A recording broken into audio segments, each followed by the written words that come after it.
¿Qué tal? ¿Cómo se encuentran? Mucho gusto, los saluda el doctor Alexis Vallejos. Hoy día vamos a conversar sobre cefaleas, pero un enfoque práctico. Muchos de ustedes están próximos a dar un examen, algunos están próximos a dar un examen de admisión, otros próximos a dar su examen de año y otros están viendo este tema en rotación. Cefaleas viene a ser el motivo de consulta más frecuente en neurología. ¿Cuántos pacientes ustedes se van a encontrar que van a llegar a la emergencia con dolor de cabeza, ¿no? Con cefalea. Y va a depender de ustedes llegar a un correcto diagnóstico. No se trata de como yo veo en las emergencias. Me duele la cabeza y le ponen de frente tramadol o ketoprofeno y ya está. No, no es así, chicos. El dolor de cabeza, uno tiene que llegar al diagnóstico. Uno no estudia. El médico, lo principal del médico subjetivo es el diagnóstico diferencial. Eso es, el tratamiento está escrito en todas las guías. Pero si tú quieres ser buen médico, tienes que ser buen diagnosticador, ¿ok? Y tus ramas principales van a ser la anamnesis y el examen físico. Entonces, vamos a iniciar. Bueno, mucho gusto. Bueno, Analiza y hay varios que hace tiempo que no compartíamos una charla, van a ser más seguidas en esta oportunidad. Y bueno, pueden seguirme en redes @doctor.alexisvallejos. Iniciamos entonces, ¿ok? Miren, ante una cefalea, ¿qué es lo primero que debo hacer? Te llega el paciente de la emergencia. Entonces, ¿qué es lo primero que tú debes hacer? No es ponerle analgésicos, no es decir esto es una migraña. Lo primero que tú tienes que hacer es descartar que no sea una cefalea secundaria. Eso es lo primerito. Las primarias, donde está la tensional, migraña, etcétera, son más frecuentes, pero no lo van a matar al paciente. Las secundarias lo pueden matar al paciente. Tú puedes calmarle el dolor, mandarlo a su casa y el paciente fallece en su casa. ¿Cuántas veces ha pasado? Entonces, cada vez que a ti te llega un paciente con dolor de cabeza, tú vas a recordar, lo primero que tengo que hacer es descartar las secundarias. ¿Descarté todas las secundarias? Ah, ya, entonces ahora sí me voy al diagnóstico de cuál primaria es y doy su manejo. El manejo de las primarias en tratamiento agudo y si tiene muy frecuente es un tratamiento profiláctico. ¿Ok? Entonces, eso es lo que tú tienes el primer concepto que debes llevarte. Miren, pregunta de examen. ¿Cuál es la cefalea primaria más frecuente?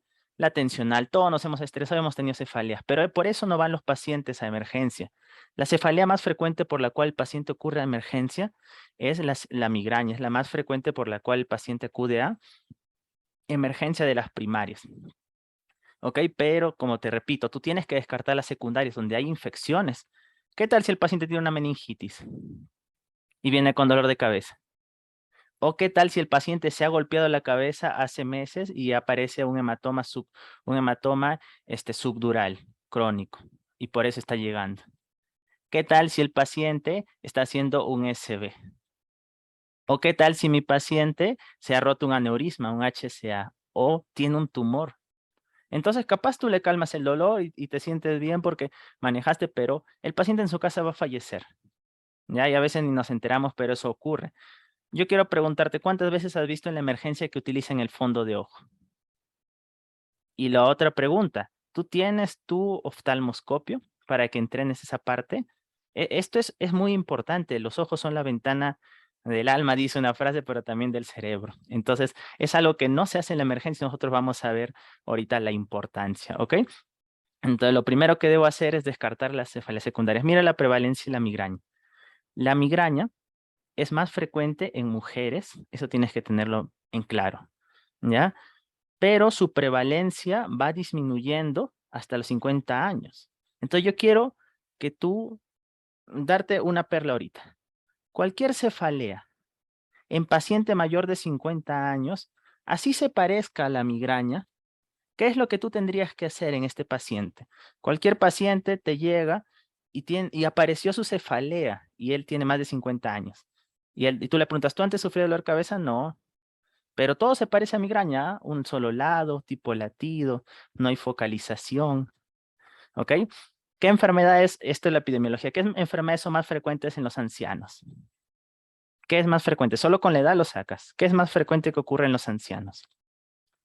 Ya, la hipertensión, ya, pero eso no, tú con el signo vital, presión arterial lo sacarías a ver, pero está con su signo, está todo normal, ¿ah? Pero está con cefalea. Tipo migraña igualito, le late un lado, le duele ahí, no le calma, le incapacita. Pero lo único es que le ha empezado más de 50 años. Y tú tienes que recordar algo. Más de 50 años aparecen los tumores. Más de 10 veces más riesgo de que esto sea un tumor. Entonces, solo con la edad, cualquier paciente que tiene más de 50 años, así le aparece migraña, tú dices, esto es una migraña, pero solo por la edad, tú tienes que descartar que no sea un tumor, porque aparece en esa edad. No vas a pensar en alguien de 20 años tumor, es más raro, pero en alguien de 50 años sí tienes que pensarlo, ¿ok? Entonces eso para comentarte de la edad. Y vamos a ir poniendo algunos ejemplos para que tú te des cuenta de la importancia de descartar los secundarios. ¿Qué es lo primero que debo hacer? Hay una excelente revisión en Grigmo, por si acaso, del tema cefaleas. Entonces, hay los famosos red flags que están de moda, ¿no? Las banderas rojas, ¿ok? De alarma en una cefalea. Cuando tú encuentres esto, y este cuadro está descrito muy bien en Sarrans, tú tienes que decir, esto es alarma. Hay que con más razón descartar una secundaria, con mucha más razón. Empezaba primero. Comienzo después de los 50 años, tienes que descartar un tumor cerebral. ¿Cuál es el tumor más frecuente? Pregunta examen, porque este no lo vamos a hacer práctico y enfoque también para su examen.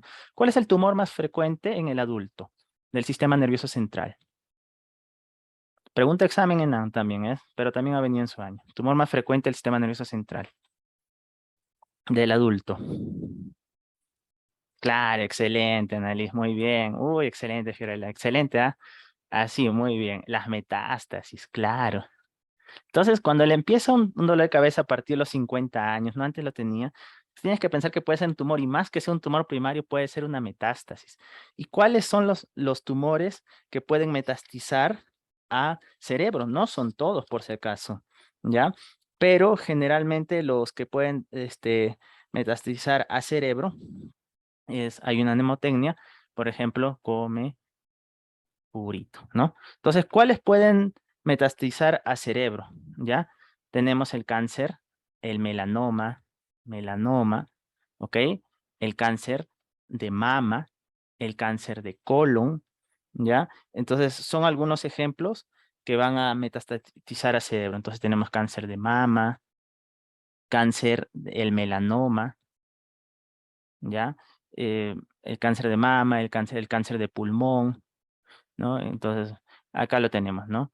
Come purito, mama, ¿ok? Pulmón, riñón, tiroides.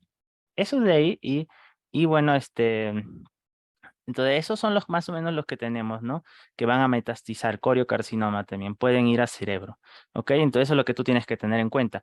Pero no solo eso, si te dicen el tumor más frecuente primario, que ha nacido ahí, tumor más frecuente primario del sistema nervioso central, ¿cuál sería en ese caso? Primario significa que nació allí, no te dicen a secas, el que nació allí. Y ahí sería un astrocitoma de grado 4. ¿Cómo se llama el astrocitoma de grado 4? Es el famoso, suena feo, mala palabra, glioblastoma multiforme. Hasta da miedo el sonido, ¿sí o no? Ese es el astrocitoma grado 4. La pregunta examen vino con glioblastoma multiforme. Entonces, eso tú tienes que recordar en los que tienen más de 50 años, por eso es un signo red flags, ¿no? Red flags, está de moda esa frase, ¿no? Ahora, miren, la instalación brusca de una cefalea. Cuando te llegue tu paciente, tú lo que tienes que preguntar es esto. ¿Antes te ha dolido así? ¿Antes le ha dolido así? ¿Y el paciente qué te va a decir? ¿Sí o no? Doctor, siempre me duele así. O te puede decir, es el peor dolor de cabeza de mi vida. Y ahí entramos a este de aquí, las cefaleas en trueno. Estos son los peores dolores de cabeza de su vida. ¿Qué es una cefalea en trueno? Es aquella que inicio brusco y en menos de un minuto llega a su máxima intensidad. Algunos autores dicen menos de 5, pero en menos de un minuto llega a su máxima intensidad. Es una cefalea en trueno, ¿ok? Y puede ser, por ejemplo, por una hemorragia subaracnoidea, pero tu clínica es importantísima. Acá vas a unir todas tus básicas para diagnosticar a tu paciente. Doctor, me duele mi cabeza, nada de que analgésico. Primero, diagnóstico. No puedes tratar sin un diagnóstico. Entonces, tú le preguntas al paciente, ¿es el mismo dolor de siempre? No, es el peor dolor de mi vida. Entonces, cuando te dice eso, el peor dolor de su vida, tú tienes que pensar en la cefalea en trueno. ¿Empezó de golpe? Sí, doctor. Y se hizo al toque brusco. Sí, doctor, ahí está gritando el paciente. Entonces hay que descartar sobre todo la hemorragia subaranoidea. La hemorragia subaranoidea, la causa más frecuente de hemorragia subaranoidea, ¿cuál viene a ser? La causa más frecuente de hemorragia subaranoidea. También ha sido pregunta de examen. ¿Cuál es la causa más frecuente de hemorragia subaranoidea? Vamos, vamos, chicos, yo sé que ustedes lo saben. La gente de neuro esto lo va a ver, ¿ah? La causa más frecuente de hemorragia subaranoidea. Los traumas, no, los traumatismos. El traumatismo, eso es trampita, ¿verdad? Ahora, si te dicen la causa más frecuente de hemorragia subaranoidea espontánea, o sea que no estuvo desencadenado por nada, de la nada nació, ahí sí estamos en aneurisma, ¿verdad? Cuidado, me caiga en esta pregunta que ha venido, ojo, ahí estamos en aneurisma. ¿Y cuál es el aneurisma que más frecuentemente se rompe en una hemorragia subaranoidea? ¿Cuál es el aneurisma que más frecuente se rompe? Doctor, estamos repasando todo. Sí, esa es la idea. Esa es la idea de esta charla. Es un enfoque práctico. Entonces tú rápidamente tienes que pensar que el aneurisma que más frecuente se rompe es de la arteria comunicante anterior. Ya, el más frecuente es arteria comunicante anterior, no es cerebro anterior ni comunicante posterior, comunicante anterior. Entonces, eso tú tienes que pensar en el paciente que te dice cefalea en trueno. Ya, doctor, hemorragia subaranoidea, capaz una trombosis. Maestro, ¿y por qué podría haber una trombosis? Tienes que pensar en fármacos o estados protrombóticos. Por ejemplo, ¿qué fármaco es protrombótico y es muy usado por mujeres jóvenes? ¿No? O sea, deben tener algo de base, pero igual, es muy usado en mujeres jóvenes y es protrombótico. Doctor, en mujeres jóvenes. Los anticonceptivos orales. Claro, excelente, Fiorella, excelente. O sea, chicos, yo les digo, participen porque el hacer al mecánico, el tipear hace que su cerebro haga un área motora, premotora, entonces todo eso lo guarda, pues. Imagina, solo escuchar es un 10%. A veces la gente que tipea se equivoque o lo acierte, lo recuerda más. Ya eso está demostrado. Entonces, los anticonceptivos orales pueden hacer que el paciente haga una trombosis. El embarazo, porque en el embarazo la mujer está protrombótica, aumenta su fibrinógeno, ¿ok? También vamos a tener otras causas en reumato. ¿Cuál es la enfermedad autoinmune que te va a predisponer a trombosis en los pacientes? ¿Cuál es la enfermedad autoinmune que va a predisponer a trombosis en los pacientes? El SAF, ¿verdad? El síndrome antifosfolipídico, claro. Entonces, son cositas que tú tienes que ir viendo. Por ejemplo, como yo sospecho un síndrome antifosfolipídico y la gente que está en gineco, en OXTE lo recordará, abortadora recurrente. Paciente que aborta cada rato, tienes que descartarle un síndrome antifosfolipídico.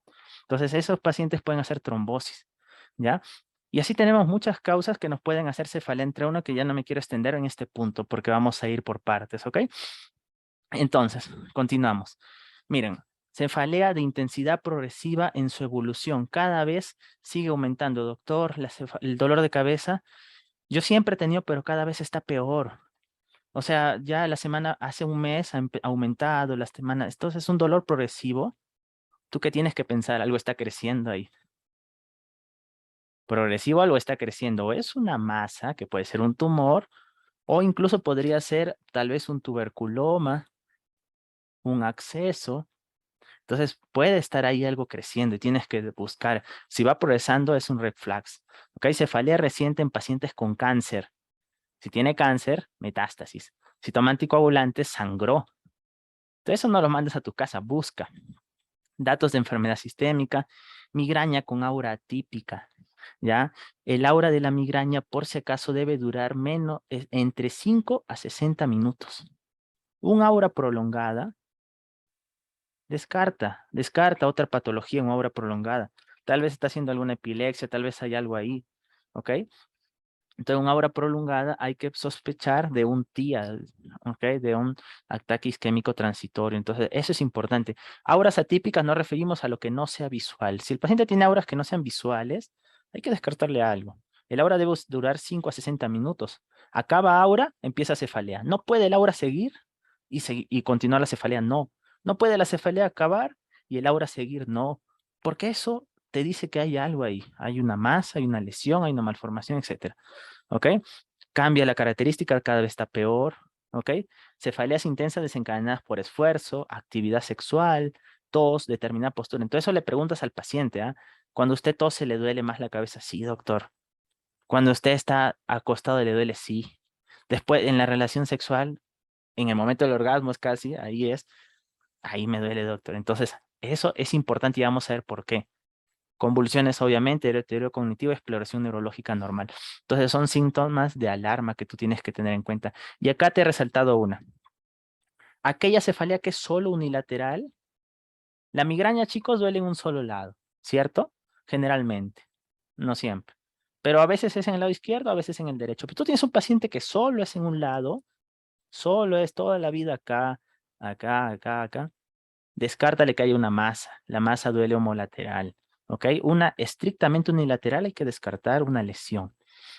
Entonces esos datos tú tienes que llevarte a la cuenta. Entonces este es uno de los mejores libros para aprender el diagnóstico diferencial, ¿no? Medicina interna del doctor Lazo. Y miren, ¿qué es lo que te dice este libro? Ya, y acá empieza una parte importante de la charla. ¿Ok? Cuando tengas una cefalea, primero vas a hacer una anamnesis. ¿Ya? Y luego una exploración física. Esto es lo más importante. Y si tú tienes algo anormal, un red flags o alguna alteración, recién pides tu neuroimagen. En tu neuroimagen, tú tienes para diferenciar entre resonancia y tomografía. ¿Cuándo la resonancia le gana a la tomografía? Cuando tú dices, no, esto es resonancia, ¿cuándo es superior a la tomografía realmente? ¿En qué momento la resonancia es superior a la tomografía? Para ver, no. La hemorragia lo ve bien la tomografía, por si acaso, y cuando es algo muy agudo, por ejemplo, un SB, tú tienes que pedir tomografía porque la resonancia demora. La tomografía es rápida, por eso en SB que pedimos tomografía. Tú en SB no pides resonancia, porque tienes pocos minutos para hacer la fibrinólisis. Entonces tienes un tiempo límite, por eso pides tomografía. Pero ¿cuándo sí estaría justificado pedir resonancia en tu paciente? ¿Cuándo le gana? Es una pregunta examen. Escuchen, le gana la resonancia cuando tú estás pensando en lesión de fosa posterior. O sea, en el occipital, infratentorial, ahí no ve porque hay mucho hueso. Todo el occipital lo tapa. Entonces la tomografía no lo ve, la resonancia sí lo ve. Ese es un dato importante. Justamente cuando el paciente tiene estas cositas de acá que te decía, que a la tos le duele, cuando cambia postura le duele, en la relación sexual, al esfuerzo, tú tienes que pensar una masa en fosa posterior y me pides resonancia. Entonces, así es. Así tú tienes que analizar. Doctor, pero está más caro. Sí, pero tú estás pensando en fosa posterior. Tienes que pedir resonancia. Cuando tú estés pensando que el paciente tiene una lesión hipofisiaria, también gana la resonancia. Cuando tú estés pensando que el paciente tiene una lesión en seno cavernoso, también gana la resonancia. Entonces, ahí tú tienes que pedirme resonancia, ¿ok? Ahora, lo otro, cuando quieres ver una lesión medular, por ejemplo, que el paciente tiene una malformación medular, como Arnold Chiari, quienes están en neurocirugía ya lo conocerán un poco. Médula no te ve la tomografía, médula es resonancia. Entonces, fosa posterior, hipofisiario, seno cavernoso. Y por último, si te sale la tomografía normal y aún sospechas, pide resonancia. ¿Ok? Pero si no, estas etiologías, tomografía es suficiente, ¿ya? No le vas a gastar de más a tu paciente, ¿ok? Entonces, miren, vamos por partes. Comienzo de la cefalea. Acá viene lo que tú aprendiste en semio. Doctor, ¿qué aprendí en semio? El Alicia Fredusa, ¿te acuerdas? Aparición, localización, intensidad, carácter, irradiación, agravantes, atenuantes, frecuencia, duración y síntomas asociados. Esa Alicia Fredusa te sigue toda la vida. Yo le tomaría foto de esto, todo dolor de pecho, dolor de cabeza, dolor de abdomen. Hazle Alicia Fredusa en tu historia. Yo, ahorita que ejerzo, veo un montón de historias, le duele acá y se irradia tal, nada más. Y nadie hace la Alicia Fredusa. El Alicia Fredusa es lo que te va a llevar al diagnóstico. ¿Ok? Entonces, mira, comienzo la cefalea. Empezamos. Si el paciente es más de 50 años, tú piensas que esto es secundario hasta no descartarlo. O sea, más de 50 años tienes que pensar en tumor o algo secundario hasta no descartarlo, solo por la edad, ¿ok? Vamos a la localización. Por ejemplo, si mi paciente, su cefalea es hemicráneo, la mitad del cráneo nomás. ¿En qué tendríamos que pensar? Migraña, pues, doctor, claro. Doctor, es en forma de casco, toda la cabeza, casco. Ah, casco tensional. ¿Te das cuenta cómo el lugar te va diciendo? Y si es a nivel occipital, ahí ya más te asusta. Si es atrás, nomás tienes que pensar una lesión infratentorial. O sea, fosa posterior, hay que pedir resonancia. Porque si es occipital, hay que pensar en eso. ¿Ok? Ahora, si es estrictamente unilateral, esa es pregunta de examen, ¿ah? Unilateral, nunca cambia de sitio. Tienes que pensar en un tumor. El 80% de tumores hace cefalea. Doctor, pero un tumor en el cerebro se puede operar, sí, sí se puede operar. ¿Hasta cuántas metástasis el neurocirujano se atrevería a operar? ¿Alguien sabe? Depende del sitio, ¿no? Pero ¿hasta cuántas metástasis el neurocirujano se atreve a operar? Hasta 2 metástasis, pregunta. Más de eso ya no se atreve a operar, ¿ok? Entonces es importante que tú lo tengas en cuenta. 80% de tumores van a ser cefalea.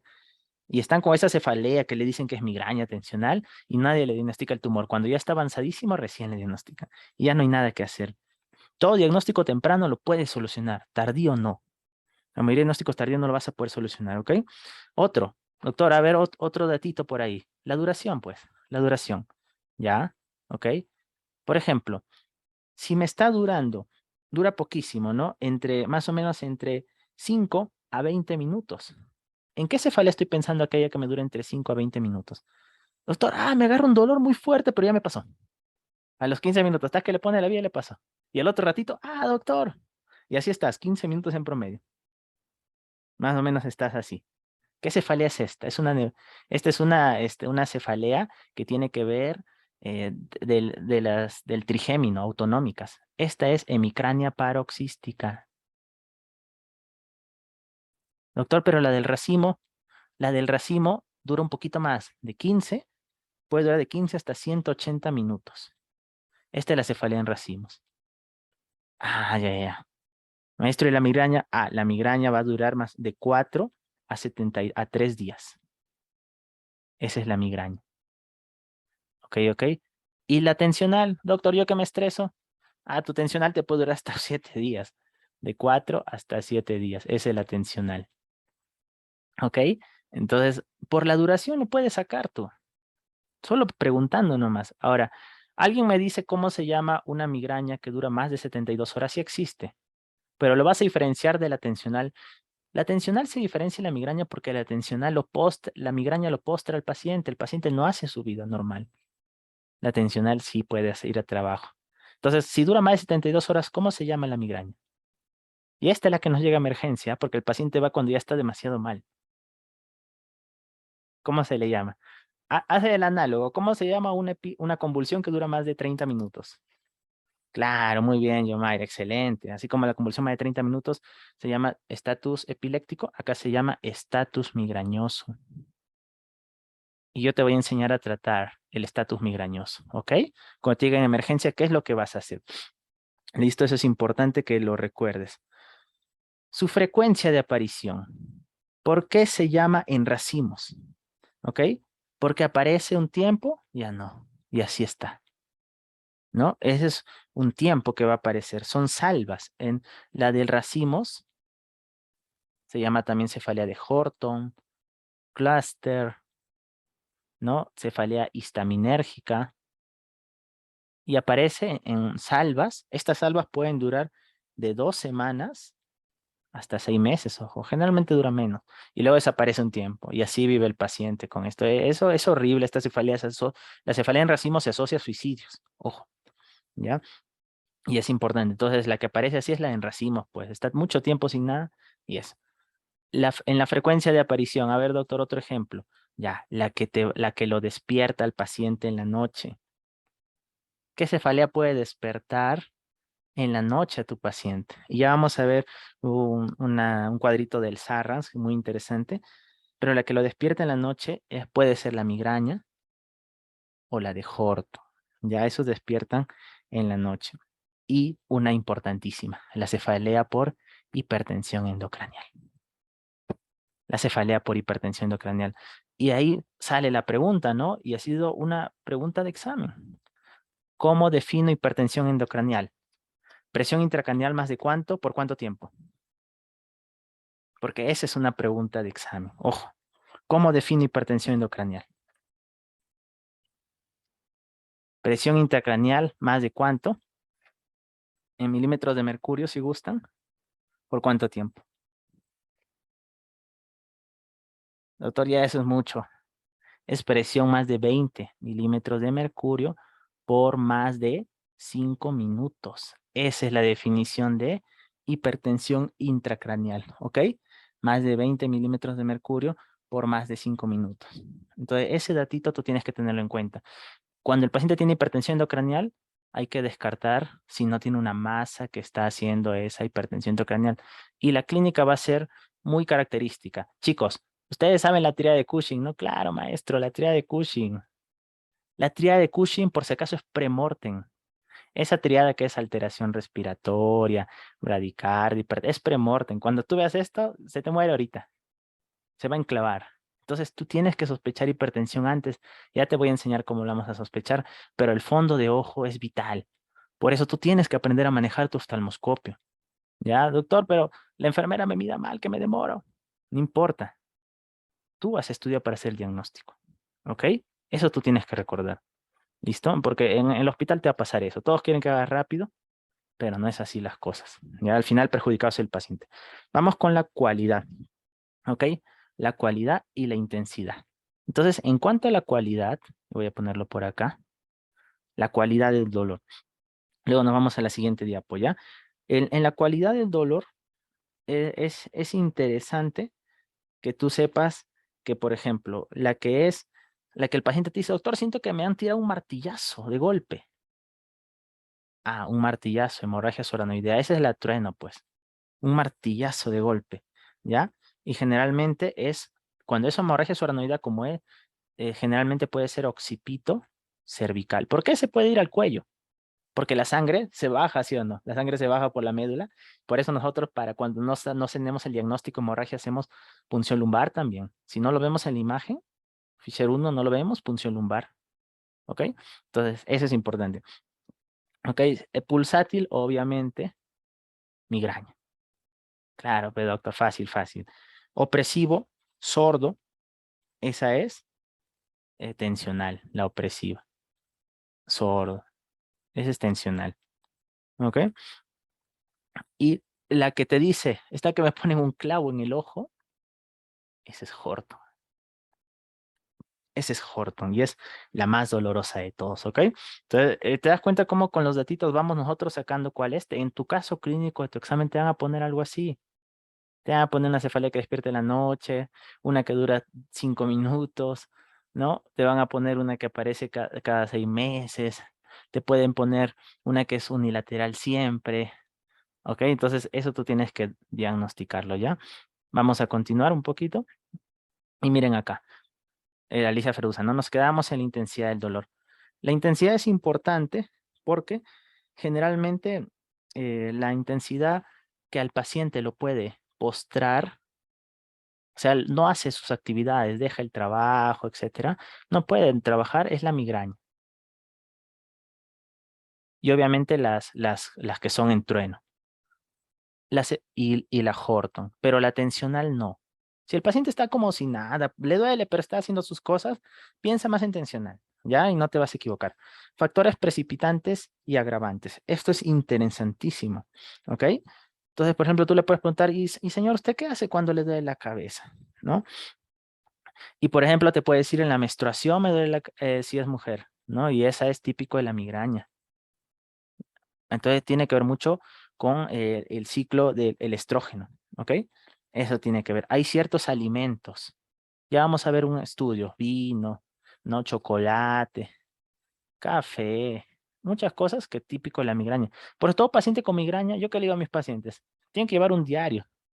Doctor, se ríen, así como cuando era niña. No, es un diario y que tú vas a buscar qué te hace mal todos los días, ¿ya? Y con eso va a mejorar. Si no, no va a mejorar el paciente. Ahora, el alcohol también agrava. Doctor, ¿qué maldición es esa que el alcohol le hace mal? Le duele la cabeza, sí. Pero no estoy hablando de la resaca, el alcohol agrava un tipo de cefalea en específico. ¿Cuál cefalea se agrava con alcohol? ¿Alguien recuerda?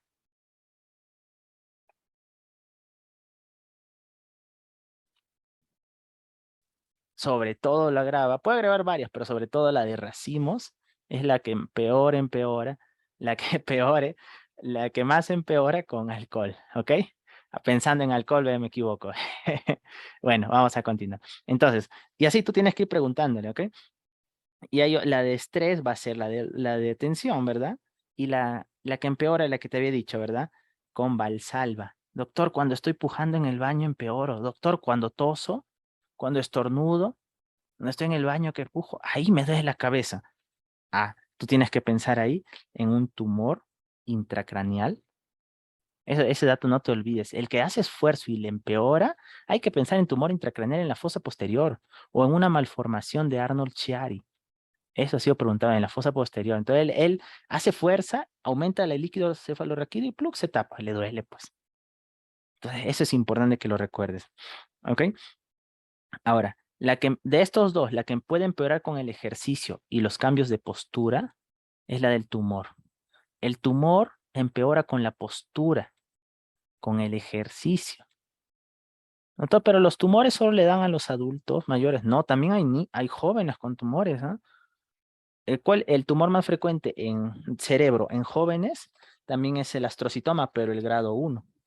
Así que no pienses que no hay en jóvenes, ¿ya? Listo. Y eso es lo que tú tienes que ir recordando en factores agravantes. Ahora, si el paciente mueve su cabeza y le duele, agravante. Está con dolor, tú dices, ¿qué será? ¿Qué será? Y mueve su cabeza y le duele. Ya, a ver, ya que por ahí lo mencionan, ¿ah? ¿Cuál es el tumor más frecuente del cerebro en niños? Tumor más frecuente del cerebro en niños.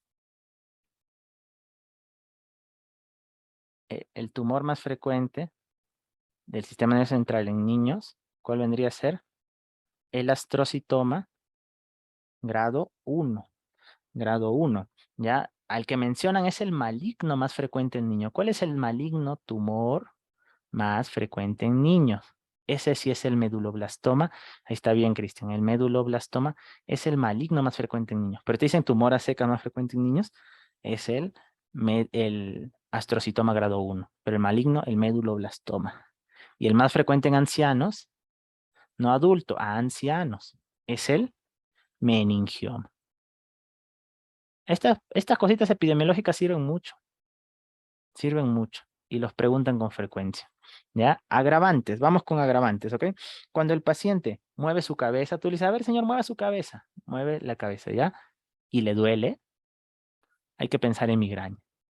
La migraña al mover la cabeza de un lado para otro duele. Duele mucho más, ¿ok? Y cuidado con cada vez que tomo, doctor, tomo una pastilla y me duele más a pesar que